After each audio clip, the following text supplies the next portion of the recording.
Halo semuanya, kita masuk ke dalam materi Decision Tree Learning dan video ini adalah video pertama dalam rangkaian materi Decision Tree Learning. Video ini akan menjelaskan mengenai jenis-jenis variabel atau atribut yang mungkin ada dalam dataset. Karena jenis-jenis variabel atau atribut ini nanti akan menentukan jenis penanganannya pada saat proses pembelajaran nanti.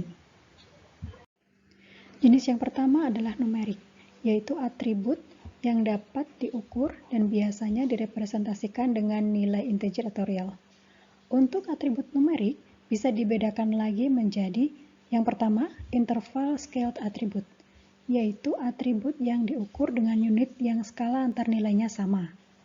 Sebagai contoh, temperatur 20 derajat Celcius itu artinya 5 derajat lebih tinggi daripada temperatur 15 derajat Celcius. Contoh lain adalah tanggal. Tahun 2020 berjarak 8 tahun dari tahun 2012. Tapi kita tidak bisa menggunakan rasio pada atribut ini. Maksudnya begini, misal suhu 20 derajat Celcius, itu kita tidak bisa menyatakan bahwa dia 2 kali lebih hangat daripada suhu 10 derajat Celcius. Nah, perlu diingat juga, sebuah atribut temperatur dengan nilai 0 derajat Celcius bukan berarti dia kosong, tapi dia adalah suatu angka yang merepresentasikan nilai derajat tertentu. Nah, berbeda dengan interval scaled attribute, ada juga yang namanya ratio scaled attribute. Di sini nilai numerik 0 memiliki makna kosong. Misalkan kita memiliki atribut berapa tahun pengalaman kerja seseorang. Maka, jika atribut tersebut bernilai 0, artinya orang tersebut belum memiliki pengalaman kerja. Hal yang sama untuk atribut bobot. Bobot 0 artinya data tersebut tidak memiliki bobot. Nah, untuk rasio scaled attribute, kita bisa menggunakan rasio atau perbandingan. Misal, bobot 20 artinya 2 kali lebih berat daripada bobot 10. Namun, pada prakteknya nanti, kita jarang melakukan pembedaan ini. Selama atribut berjenis numerik, kita bisa menghitung rata-rata, nilai tengah, atau modusnya. Jenis berikutnya adalah nominal atau kategorikal, yang menyatakan simbol atau nama sesuatu. Setiap nilai merepresentasikan suatu kategori, kode, atau status, dan antar nilainya tidak memiliki urutan.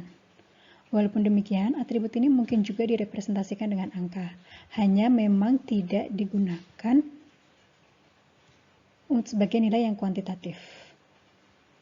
Sebagai contoh, untuk kode pos, NIM, atau jenis pekerjaan, atribut tersebut bisa saja direpresentasikan dengan angka, namun tidak memiliki makna terurut dan tidak bisa kita cari nilai rata-rata atau mediannya. Sedangkan untuk modus masih bisa digunakan pada jenis atribut ini.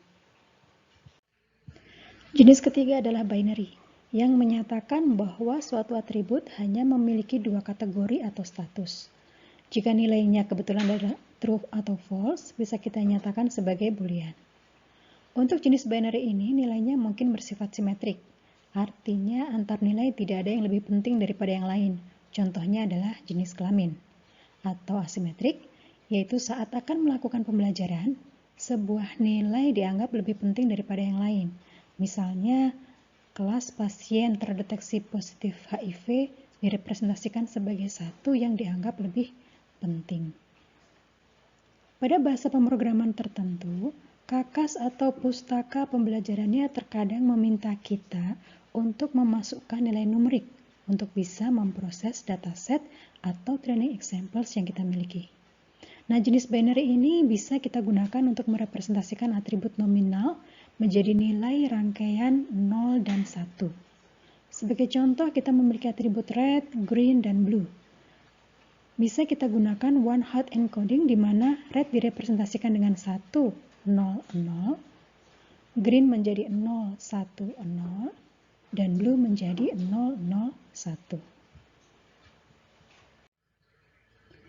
Jenis berikutnya adalah ordinal yang mirip seperti nominal, namun antar nilainya memiliki makna urutan. Walaupun demikian, kita tidak bisa menyatakan seberapa penting atau seberapa jauh jarak antar nilai yang berurutan pada jenis ini. Biasanya, jenis ini digunakan untuk pemberian nilai secara subjektif, hasil survei misalnya, atau ukuran minuman yang dijual pada restoran.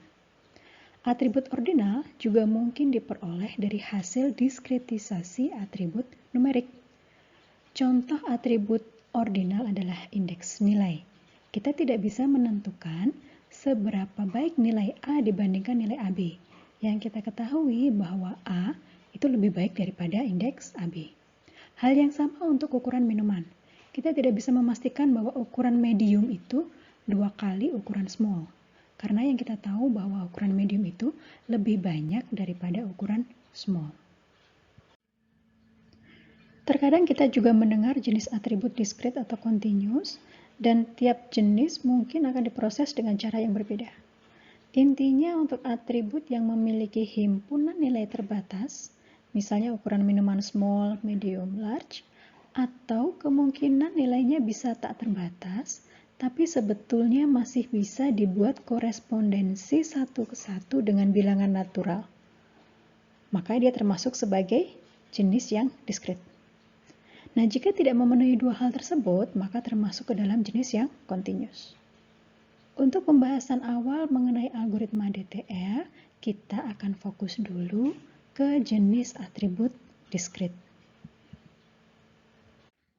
Demikian video mengenai jenis-jenis variabel atau atribut. Berikutnya kita akan belajar mengenai apa itu decision tree learning, mengapa kita menggunakan decision tree learning, dan kapan sebaiknya kita menggunakan decision tree learning sebagai algoritma pembelajaran untuk agent. Selamat belajar!